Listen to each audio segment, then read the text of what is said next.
Good evening, everyone, and welcome to this talk, this share. Thank you so much, as always, for joining. The cause of this, the trigger of this session is, of course, the new government lockdown, which, of course, has meant that once again our shul needs to close to Minyanim, to communal tefillah. And I really just wanted to spend a few moments talking about the current situation. I wanted to talk a little bit about some of the halachos, a reminder of the halachos of davening outside shul, and then use this as a chance to speak about our relationship as Jews to wider society, and the topic of Dina DeMalchuta, Dina and other related matters, which perhaps the current situation brings to mind again. Clearly, we are in a second lockdown, back in a difficult situation, which impacts all of us in many different ways. Yes. Effect on livelihoods, businesses, shops needing to close. It's impacting on our contact with friends and family, isolation and being cut off, being separate from those who are near and dear to us, who we wish to be close to. It's impacting on our Avelim, who once again are not able to be in shul and say Kaddish and daven for the Omud. It's impacting on Bali Simcha, those who are making bar and bat mitzvahs over the next few weeks, people who had wedding plans that have again had to be delayed or cancelled. And in general, it's having an effect on Kehillah life. We're no longer able to re-meet and daven together. Over the last few weeks and couple of months, we've really seen our shul come slowly back to life again. And now we've had to shut our doors to communal tefillah. And we also need to recognize at this point that in some respects, there are those, the vulnerable, the elderly, who perhaps have never left isolation and sheltering at all. And in a sense, for them, this is a continuation, perhaps, of what's been a very painful and difficult 8 months. It's hard, it's difficult, and in many ways this is harder than the last time round. I can only speak for myself, but I feel a sense of weariness. This is the second time, and we ask ourselves sort of, what am I meant to get out of this? You know, been there, done that, we had it, we got through it. Do we really want to go through it again? It's also a little bit more confusing than last time round, perhaps not quite as black and white. Last time round, the health needs were very clear. And this time there's some skepticism over government policy. It's not for me to comment whether the skepticism is justified or not. But certainly we can ask ourselves the question, are the health needs really as significant as they were? And all of that makes it sometimes a little bit harder to process what we're going through. Now, there is a word that describes these sorts of difficulties, and it's connected with the theme of these sedras that we're reading. And this is the word nisayon. Nisayon means a trial, a challenge. A central theme of Shabbat VaYera and the sedras that follow are the nisyonos, the trials, the nisayon, the nisayonot, the challenges, the trials that the avos and imahos, our forefathers and mothers, went through in their lives, and which are seen as somehow building them into the stature of people that they became, building their character and making them into what they were. An interesting aspect of Nisayon is something that particularly emerges from this week's Sedra, from Parshat VaYera. Parshat VaYera opens with the scene of Avram as the Baal Chesed par excellence. He is the Machnis Orchim, he's doing Hachnosas Orchim, he's welcoming guests into his home. These are desert wanderers, people that Avram has no connection with, no particular reason to think are even good people. And he runs around, he spends effort, time, energy, thought, money on welcoming these guests in. And this is Avram, the Omud HaChesed, the pillar of kindness, really the paradigm for us of the virtue of loving kindness and care and consideration for others. And yet, remarkably, the nisyonos, the challenges that he's given in this week's Sedra, very often push him in the opposite direction. There's a difficult episode, which I'm not going to go through in detail now. I discussed this a little bit in my shir last night. He sends away Ishmael. He sends away his own son from his home. What could be a greater act of severe justice at best and perhaps cruelty at worst? And then we have the Akedah, again, sacrificing Yitzchak. Very difficult episode in its own right, certainly one that doesn't seem to be in accord with his midah of chesed. And this is a theme that runs through many of the nisyonos that our great figures face. Avraham, Yaakov, the pillar of emes, titein emes Yaakov, emet, truthfulness, honesty, yashrus, straightness, straight and transparent dealing, is the midah which Yaakov seems to have excelled in. And yet we look at what he was called upon to do in his life, particularly in his confrontation with Esau and his interaction with his own father Yitzchak, later on in his life, in his dealings, or perhaps double dealings with Lavan, and we find Yaakov being forced to bend the truth, twist the truth, really behave very much outside his comfort zone in the trials that are given to him. And the idea behind this is that trials, challenges, don't always and can't always play to one's strengths. They also have to play to one's weaknesses. A strength can be a weakness, and therefore one's strengths sometimes need to be challenged and contrasted, and one perhaps needs to be put in a direction which is the opposite of what one instinctively feels and wishes to be like. Chesed, kindness, a wonderful thing. What could be better than kindness? But kindness can also lack boundaries. One can end up soft on others, not expecting the best of them, perhaps losing one's own boundaries and damaging oneself in the process. One can end up without discipline, soft on oneself. MS, truthfulness, a wonderful quality, no doubt. And yes, it can also lead to a naivety or a lack of tact. And again, it isn't always a quality which is perfect. Avraham, the philosopher, the iconoclast, the great thinker, thinking, a wonderful quality, but sometimes one needs to be taught obedience, bowing to expertise to avoid hubris. So in each case, the others need to be challenged outside their comfort zones. Avraham, who knows how to do chesed, also needs to demonstrate that he knows how to do strict justice, how to deal with greater severity when called upon to do so. Avraham, the great thinker, needs to submit and in many respects sacrifice his mind, not just his son, in the story of the Akedah. And Yaakov, the great paradigm of emes, of truthfulness, needs to demonstrate that he also knows when truthfulness isn't appropriate. The metaphor used by the Medrash is it describes the others as kusus babutz. A sus, a horse, is a powerful animal. Picture a heavy, powerful, muscular war horse.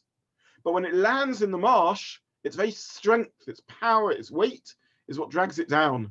And this is the others who are called upon. Their strength is what makes their challenges particularly difficult for them.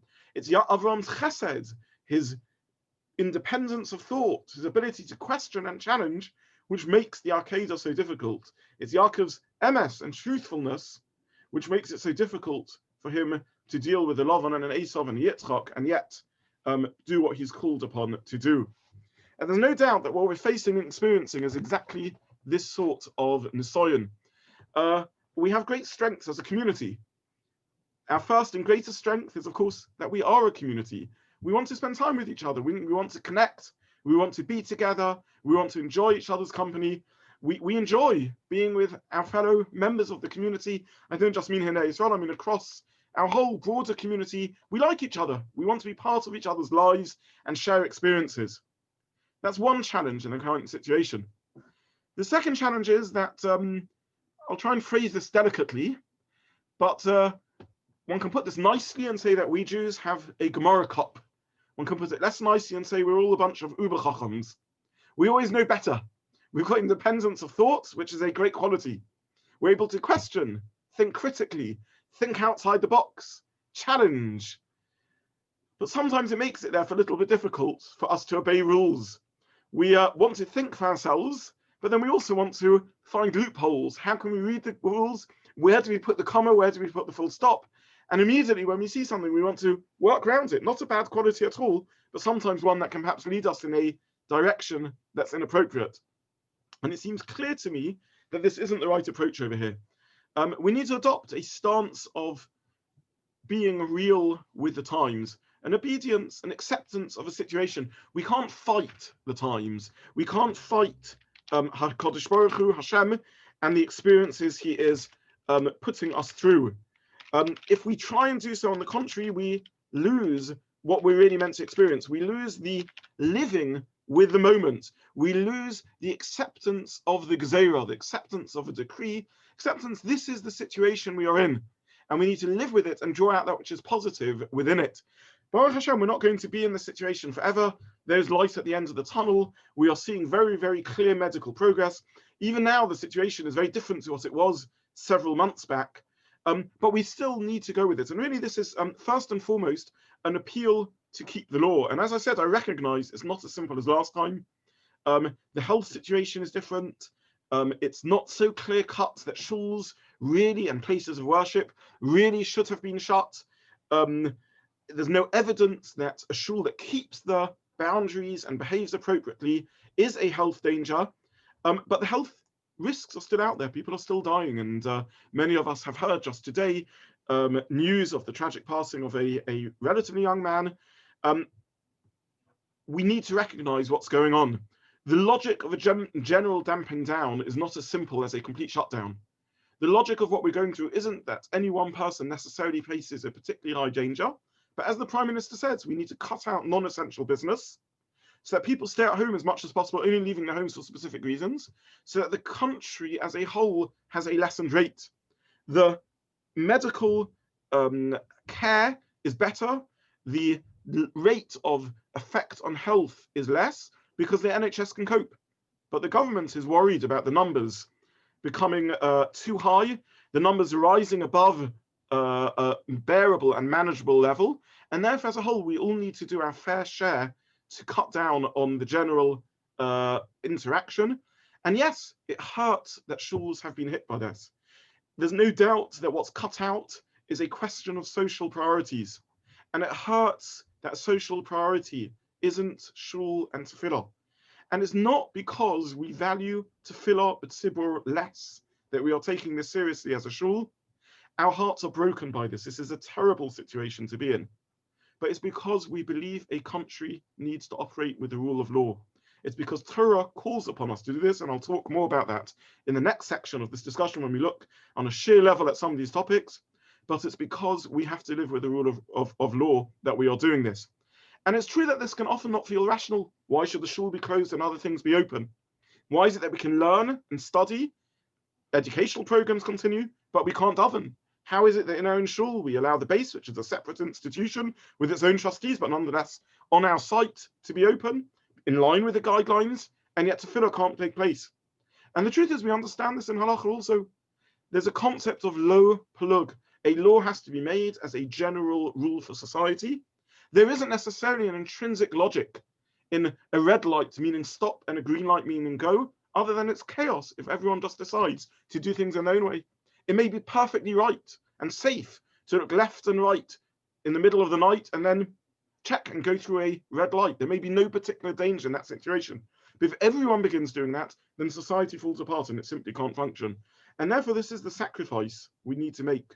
We are part of a society, a just society, a society with a government that's trying to do its best. And I'm not making a political statement here. Wrong or right, as part of society, we need to obey the law that's been put in place. I'm not suggesting we go l'chumrah, that we take it more stringently than it needs to be. The immediate health effects of any particular action are not so clear-cut, but we certainly can't go l'kula. We certainly can't use our Gemara cup, our search for loopholes, our desire to weave and move in and out to allow us not to take this seriously. Our achdus, our unity as a community, has also been tested over the last 8 months. And I mean by that our unity within and our unity without. Without, we can look at our precious brothers and sisters, members of other kehillas, other communities, who sometimes don't take the same approach as us. Sometimes they're following different rabbonim, different leaders, and sometimes their decisions seem, quite frankly, irrational. But again, we need to turn this on ourselves. We need to look at ourselves. We don't have the job to try and criticize and perfect everyone else. We need to try and look at ourselves and see how can we do the best that we can. And I'll be honest, it has also challenged sometimes the achdus, the unity within our own community. It's challenged the leadership of the shul, and here I want to thank and acknowledge the fantastic lay leadership of the shul, but it's challenged us as leadership to get the balance right, to make the correct decisions. We sometimes discuss things and not being on exactly the same pages. It's challenged members of the community. Our community is broad, and everyone has their own opinion about the general approach to corona and how we as a shul should respond. But we need at times like this to unite. we need at a time like this to adopt the principle of Achdus. Achdus doesn't mean that we think everyone else is getting it right the whole time, but it means that we recognize that our primary focus in life is on ourselves and how we can improve. We don't need to look critically at others, and particularly not at our brothers and sisters, where the love should run so deep that we can't look at them critically, that we can't look at each other objectively, and we just say we love you because of what you are. So how do we deal with the situation as it is? How are we meant to get something out of this lockdown? I think there's much that we can get back to in this time. We can think again about chesed, volunteering, and really I want to make a call. We need volunteers. We need financial help and support. There are people that are hurting at the moment. We can use this as a reminder to appreciate, to have gratitude for the good we have. Baruch Hashem, we're safe, we're well, we're living in a blessed country, we're going to get through this, it's not going to go on forever, we are equipped like no other generation to deal with this.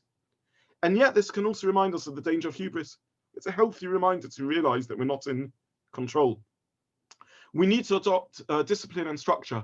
Our shul has closed its door to formal Minyanim.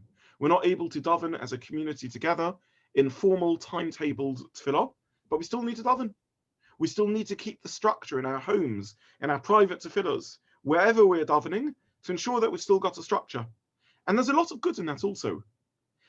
Halacha demands of us in normal times to daven in a minyan, to daven in a shul. But I don't know if it's been wholly negative that sometimes we've been davening with our neighbors, sometimes we've been davening in the street, sometimes we've been davening in the garden, and sometimes we've been davening at home. A home is meant to also be a mikdash ma'at, a place of sanctity, and that we've had the chance to daven at home is not necessarily a bad thing.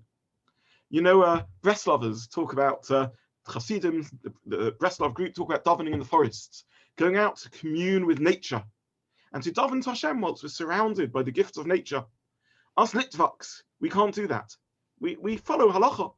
But you know what? If for this time, these next 4 weeks, because of the law of the land, we can't daven with the minyan, so let's make our tefillah a little bit different. When the weather's good, let's step outside into our gardens. When the weather's good and we're allowed to step outside to Hampstead Heath, let's look at nature and appreciate a different sort of tefillah at this time. So we need to certainly draw the positive out of what we're going through, and there is much positive to draw out.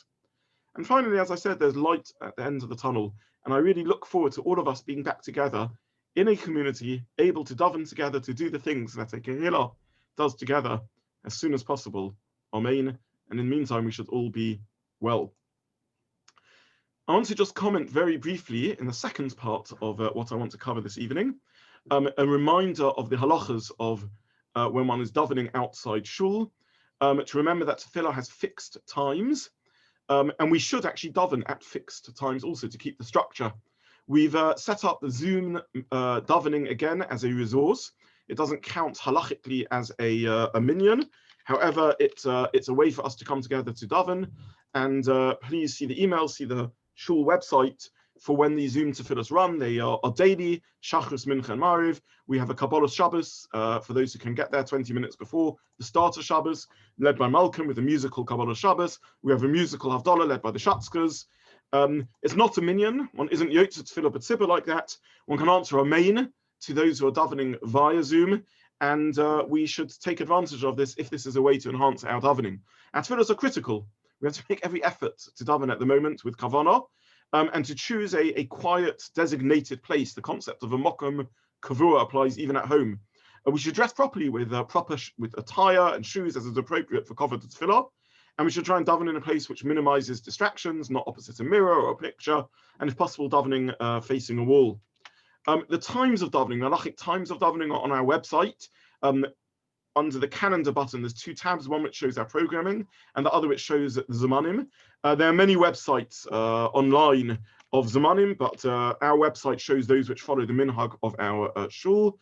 The latest time for Shachris at the moment is about 10:10. So certainly Shabbos, one needs to make sure one gets to Shachris on time. The earliest time for davening is, or for talis, etc., and tefillin is 5:47 at the moment. Incidentally, there's a chance to daven nates at this time of year. Nates is 7:03. Sunrise is 7:03, so one can daven with sunrise, starting one's Amida then. One starts at about 20 to 7. Similarly, Mincha has its times, and ideally one should ensure that Mincha and Mariv are, as we have timetabled in the shul, on either side of Shkia, if one's going to daven with Zoom Minyanim. There are various halachas about not eating or sleeping before davening. Normally we don't discuss them because if one davens with a regular minyan, many of them don't apply. However, since we don't have a regular minyan, one should set one's alarm to daven. If one's davening by oneself, Shabbos night, we recite Vayechulu, but we don't say Mogen Avos unless one's with a fixed minyan. Say minyan in a garden or davening alone, one doesn't say it. And Shabbos day, one should make an effort to read learning for oneself, if at all possible. I do want to briefly discuss garden minyanim. Generally speaking, garden minyanim are not possible at the moment under the new laws. However, there are some minyanim in streets which are very densely Jewishly populated, where if each person can stand in their own property, social distancing, without anyone coming in from the outside, one can have a minyan. Of course, one needs to make sure that no one feels pressure to join, that vulnerable people don't join, and that one's neighbors are okay. And equally, one needs to check that one can daven with kavanah. The main point of davening is to actually speak to Hashem, to understand what one's saying. If one's in a setup where one can't daven with kavanah, then better not to daven with a minyan than to daven with a minyan without kavanah. I've discussed before the halachos of creating a minyan in separate gardens, which are complex. It can only be created if the minyan participants can see each other. This doesn't mean that they all need to be able to see each other, but that each participant can see some of the other participants. At least 10 participants need to be able to hear the shliach tzibur, and there can't be a road or a public thoroughfare between the constituent parts of the minyan. In other words, there must be at least 10 participants on one side of the road. And again, I emphasize that this is for minyanim which can operate legally, which are not that frequent. It has to really be where everyone is standing in their own property. But if you're able to be part of such a minyan, how wonderful is that if one can daven. So this is a summary of some of the halachas of davening alone. And I will try and arrange for the website to have a summary of these halachas up again, so that people can reference them if they wish. I want to now use the remaining time available to me to speak a little bit about Dina DeMalchuta, the concept of the law of the land, and our relationship to wider society. Why am I speaking about this now? Well, partly because of the current situation. The situation, as I said already, is more complex health-wise. Some people may feel personally skeptical about government policy. I do still think there's health considerations. I do still think that the default position should be assuming that a government which has access to experts beyond that which any one of us has as individuals should still, in the absence of any evidence to the contrary, we should trust their expertise, even if we don't think it's perfect. And we also need to recognise that numbers are low because the NHS isn't overwhelmed. And if we stopped keeping the rules, then indeed the NHS will become very swiftly overwhelmed. Nonetheless, it's clear that a significant factor in our decisions at the moment is that of law, even if we don't feel personally that the other considerations make it relevant. So I just want to spend some time talking about the concept of law and, more generally than that, our relationship to wider society, not just in the context of Corona, but generally as an opportunity for us to come together and engage in some Talmud Torah, to learn together as a community, which is, after all, what we are about.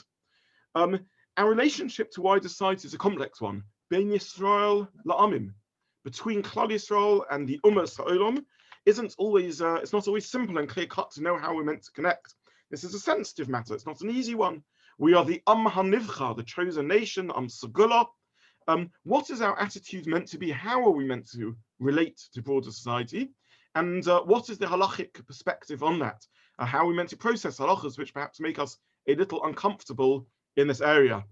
So I want to just learn through the sugya together of some of these topics. I haven't prepared a source sheet that I want to give out because time is really limited, given that I wanted to make introductory comments about the current situation. I will try and reference as much as I can, and for those who are interested afterwards, I'm happy to share the sources that I will be quoting. So let's spend a bit of time talking about Dina DeMalchuta, the law of the Malchus. The government is the law. This is a quote from Shmuel, which comes several times in Shas. It's a Gemara in Nedorim, in Baba Basra, in Gittin, and so on. It's a sugya that comes up on many occasions. Now, why is the law of the land the law? After all, surely we're meant to keep the Torah. Surely we have a halachic system which determines what we are or are not meant to do. So the number of answers given in the Rishonim. Rashi comments that we know this is one of the Sheva mitzvahs b'Noach, one of the 7 Noachide commandments, is to create a system of justice, and that evidently society, broader society as a whole, has the right and the responsibility and the obligation and the privilege of creating a system of justice. This is Rashi's perspective. The Ramah quotes from the Run, who believes that the government has ownership, in a sense, of the land, and therefore the government is entitled to set the conditions of who can or can't live in the land. The application of this to modern political philosophy is perhaps not so clear-cut, but this is the view of the Run, that if you don't want to live in a country, then leave. Like any other property owner, the owner has the right to dictate the terms and conditions of living there. Interestingly, this reason may not apply in Israel. In Israel, where in halacha every Jew has the right to live, it may be this explanation of Dina DeMalchuta doesn't apply. There may be other considerations in Israel, but this reason of Dina DeMalchuta might not apply there. The Rambam and others speak about this as a social contract. This is how we refer it nowadays. This is an agreement. He talks about the haskomas b'nei osa haaretz, the agreement of the people of the land. A group that come together, form a social contract, an agreement between them, that we can't live in a society in which might is right, in which the whoever is most powerful, the bandits and the mafia, are able to dominate and rule, and therefore, Dina DeMalchuta Dina, a country needs a social contract in order to be able to operate. The Vilna Gaon says this is a concept of a king. The Torah is a concept of a king. A Jewish king is what the Torah describes. A king doesn't always operate in line with the laws of the Torah. A king is the executive. There's the legislative body. There's a division of powers in the government system the Torah puts forward. There's a body of laws created by the Torah itself, by the Sanhedrin, by the power of Chazal and Rabbanon. But there's the executive, the job of the king to run things, and therefore this is a concept that applies to a Jewish state and a non-Jewish state equally. There is a similar concept, also referred to in halacha as the tuvei ha'ir, a city needing a council. Every city needed a council. This is a Gemara in Megillah that talks about this, and it would appear that this is from the authority of a community to create rules and legislation and just ways to run. It's a bit akin to in a block of flats. Perhaps you need in Israel, they call it a vard bayit, a block committee who collects certain sums of money to pay for garden maintenance and for the lifts to be repaired and for the roofs to be looked after and for the lobby and the stairwell to be cleaned. So this is a group of people who have the authority and expectation and obligation to form rules that will allow the smooth functioning of their operation. This is another concept behind Dina DeMalchuta Dina. Finally, it may simply be gezel, theft. It's true that in the past, perhaps the king didn't use the money, the taxes, for things which immediately benefited the population. They may have used some of it for things that benefit the population, but other parts may have been used just for the glory of the king. However, nowadays, where taxes are used effectively for shared services as a partnership for the common good, fire, police, the army, rubbish collection, postal services, road maintenance, and so on. So everyone has to contribute. And if one doesn't, then one is effectively stealing from one's fellow citizens because one using the services they have paid for oneself. Now, most of these reasons certainly apply nowadays in a democracy. Whether nowadays we would consider it to be correct that the government has the right to determine who lives in a country, in a sense an ownership akin to that of a melech, that may not be the case. However, government still applies. The Vilna Gaon points out that the law is not Dina DeMelech Dina. It's not the law of the king is the law, but Dina DeMalchuta Dina, the law of the kingdom, the law of the government is the law. And therefore, all the poskim assume that this applies even in a democracy, and maybe especially in a democracy, because in a democracy, taxes are used to benefit us, as I said, and the social contract is perhaps most strengthened. Indeed, the Rambam says the opposite. He believes the authority of a king derives from the social contract, the agreement of the population. What is the extent of Dina DeMalchuta? So there is a range of opinions, somewhat dependent on the reasons we've just discussed. If it's about ownership of the land, then maybe this only applies to tax on land and some very basic functions of tax. Maybe this applies to the fiduciary responsibility of a government, the ability of a government, monetary policy, what we would call the ability of a government to issue coinage, which used to be the classic prerogative of a king. The Ramah himself brings two opinions. One opinion is that it only applies to taxes and land, but the second opinion that the Ramah brings is this applies to everything, and he says v'chein ikka. This is the fundamental opinion, and therefore the halacha is that this doesn't just apply to taxes, it applies to anything which is sorting out society, anything which is the benefit of, for the benefit of society. Now, there has been some discussion amongst Rabbonim and Poskim about this, but I can only say that it's completely beyond me what the basis of any controversy around this is. I don't understand why Dina DeMalchuta should not apply over here. It seems to me blatantly obvious in halacha that this is a classic function of government to sort out our safety and ensure the smooth running of society. And therefore it seems obvious that all the classic reasons of Dina DeMalchuta would apply here. And certainly, as I said, this is how the Ramah paskins. The Ramah believes that Dina DeMalchuta applies v'chein ikka. He says this is the core halacha, that Dina DeMalchuta applies in every situation that is a smooth and effective running of a country. And therefore, it certainly seems apparent that this would apply in this case. What other exceptions are there? Well, the Shulchan Aruch says if it's not just, if it's not equitable, if it's arbitrary, the Gaon again says the same point. The halacha is not that the rule of the king is the rule. The halacha is the rule of the government. A king who arbitrarily decides, I'm off with her head like the Queen and Alice in Wonderland, such a king one doesn't have to obey. However, government with the system, one does have to obey. One doesn't have to obey laws which are anti-Semitic, which are discriminatory. If one would find oneself in a society in which ghettos were imposed on Jews or yellow stars were imposed on Jews, Dina DeMalchuta wouldn't apply there because this isn't an equitable system. And finally, many later poskim assume that it only implies if that Dina DeMalchuta only applies if these laws are enforced in public. So if the government makes a decision not to enforce a set of laws because it considers them not reasonable to prosecute, even though it wants to leave them on the statute book as a message and a value, then again, Dina DeMalchuta wouldn't apply in that case.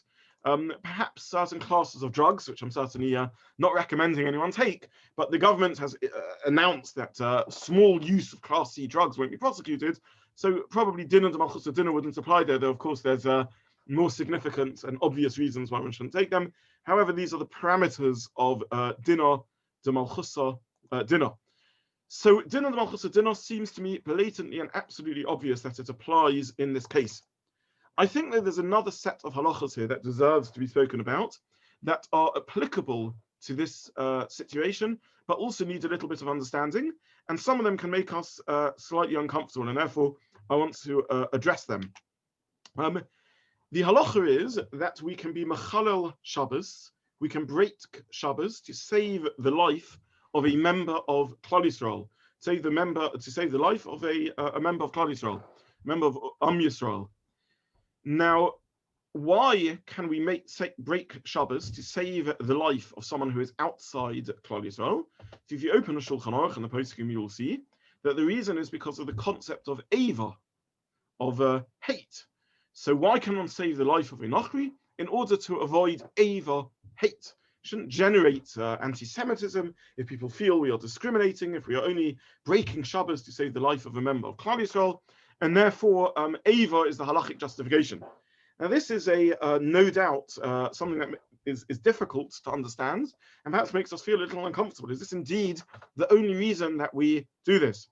And to answer this question, it's important to understand a set of other broader halachas. Why are we allowed to break Shabbos to save a life? Now, the answer we may think is because one can break all halacha to save life, other than the shorish averos chamuros, the three cardinal sins of avodah zarah, pagan worship, gilui arayos, adulterous practice, shvichas domim, murder. But everything else we can break Shabbos. The Torah, after all, tells us the chai bohem. We are meant to live through fulfillment of the mitzvahs, rather than losing our life through their fulfillment. However, the Gemara in Shabbos actually gives another reason why we can break Shabbos in order to save a life. And the Gemara says, Chalal olav Shabbos echad, break one Shabbos, kadei sheyishmer Shabbos habe, in order that the recipient of the breach of Shabbos, whose life has been saved, will keep many Shabboses. That means to say, one way at least of understanding the Gemara, is that fundamentally Shabbos is a fourth Aveira Chamora. It's a fourth thing where one should give up one's life rather than breaking Shabbos. And the justification for breaking Shabbos to save life is because it's internal to the logic of Shabbos. It is reasonable to break Shabbos as a one-off in order to allow someone to keep Shabbos in a continued manner in other going forward, because one has rescued them and saved their life. In other words, the rationale for breaking Shabbos is within the limits, within the parameters of Shabbos itself, as a way of saving Shabbos. But principally, in essence, Shabbos is a fourth Aveira which supersedes life. And this is the reason why the concept of Avon needs to be applied, because the ability to break Shabbos is only where it is internal to the law of Shabbos itself. Mutav l'chalal of Shabbos achas, break one Shabbos in order to allow the keeping of many other Shabboses. So this is the halachic basis of why we come on to a concept of Ava, why we apply this halachically rather than not using the value of life in itself. It is not a reflection, God forbid, of a lesser significance of the life of any human being. This is certainly not our hashkafa. Loma nivra adam yechidi, says the Mishnah. Why were humans created from one ancestor? In order that no one can turn to another human and say, my ancestor is greater than your ancestor. Hence the creation of one human being, one Adam, rather than humanity being descended from many, according to the Mishnah that explains this. However, because it is internal to the logic of Shabbos, the breach of Shabbos is for a Shomer Shabbos, and hence we need to apply the concept of Ava in order to allow the breach of Shabbos. However, what's interesting is that Ava is given great halachic weight, and it allows us to break Shabbos, transgress the most severe of Torah prohibitions, in order to avoid creating a misleading impression. And the Gemara actually says that in truth, this halacha shouldn't create Ava, because we are saving the dynamic of why we are breaking Shabbos is in order to save lives of those who are keeping Shabbos, because the allowance is not the value of life, but the value of keeping Shabbos itself. Nonetheless, since this is liable to misunderstanding, the consensus of many poskim, the Chasam Sofer, the Moshe Feinstein, and many others, and this is indeed the halachic practice, that we consider Ava as enough, in its most severe form at least, to be considered literally a sakana, a danger, and therefore to be taken seriously. And again, to me, this seems obvious that if our community doesn't take its fair share of the social burden of lockdown, we are creating Ava. We are featured in the headlines and many times over the last 8 months, and it would be a pity if we featured again. One of the difficulties in the call of faith leaders upon the government to relax the restrictions when it comes to shuls and other such things is because we are fighting with one arm tied behind our back, because the government is aware of breaches within our communities in this area. Ava is a very real possibility over here, and even were it not for the other considerations, Dina DeMalchuta, the law of the land, basic social justice and fairness and equity, that we should take our share of responsibility along with our fellow citizens, if nothing else, Ava alone the risk of creating hatred and a depth of misunderstanding about our behavior, if we can break Shabbos for such a thing, kal v'chomer, how much more so should we take it seriously and realize that we need to restrict our ability to daven in community settings at the moment. Now, at this point, we've spoken about the concept of Ava, which has a negativity to it, in that we are doing this just to avoid hate and upset. However, it is important to mention a deeper and more profound concept over here, which is that of Darkei Shalom. Darkei Shalom means ways of peace. And when we read the concept of Darkei Shalom in Halacha, we need to understand this is a far more profound and significant concept than just Ava. Shalom, peace, doesn't mean that there isn't hatred. Shalom bayis, one who has harmony at home, doesn't mean one's not throwing the pots and pans at each other. Shalom doesn't mean a Cold War situation in which people aren't literally fighting. That is navigating, getting on with each other. But shalom means a sense of shared purpose and harmony. And I really just want to read out to you the words of the Rambam at the end of Hilchos Melachim, who talks about what our relationship should be with our fellow human beings. And it's important to note in this Rambam that he is talking here deliberately and consciously about pagans. He is not talking here about those who accept a monotheistic God or those who are the halachic status of a Ger Toshav. He's talking about Ovdei Avodah Zarah.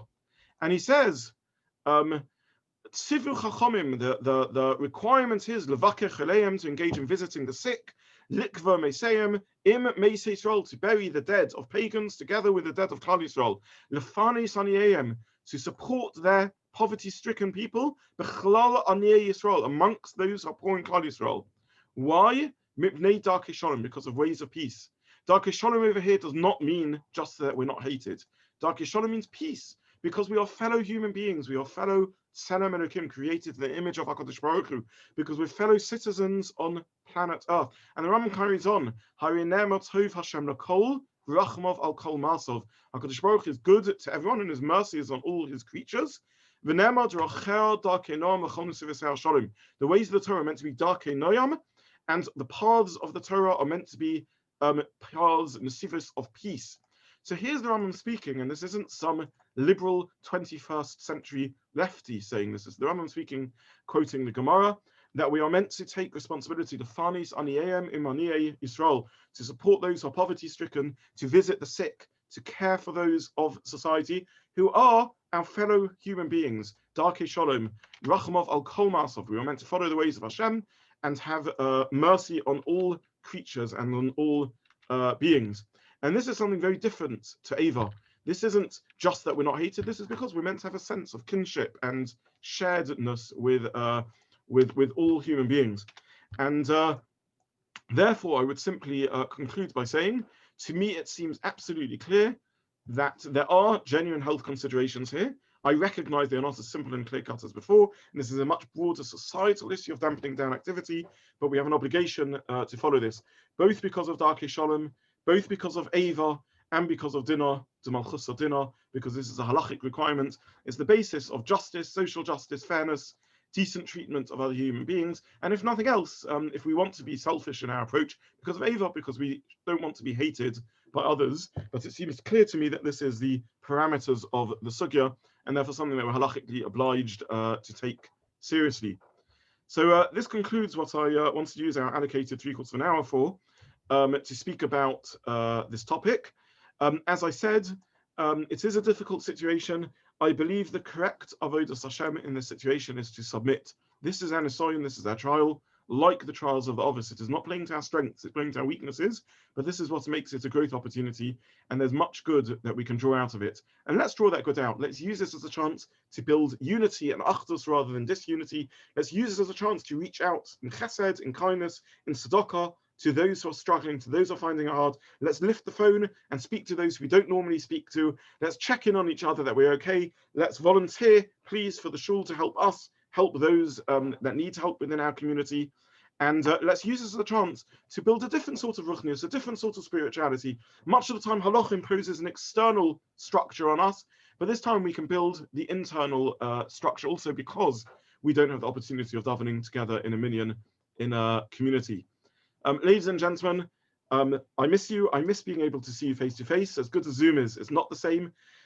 Last night, hearing the last Kaddish of our mourners, the last chance for us to come together as a minyan was exceptionally painful. In some ways more painful than the last lockdown, because it's more difficult to understand. The last lockdown, I was reading, I think we were all reading and just struggling to cope. But we will be back together as a Kehillah in the very near future. And in the meantime, let's be proud as a Kehillah that we are also doing the right thing and knowing how we are meant to behave in the current circumstance. Please, obviously, please feel free to be in touch with my Rebbetzin, with my wife or myself, if we can help in any way, with the shul office, with Louise, with Susan Pascoe, if you would like support or help. And I wish everyone a good night, Laila Tov, we should be healthy, and Shabbat Shalom, have a wonderful Shabbos. Be well.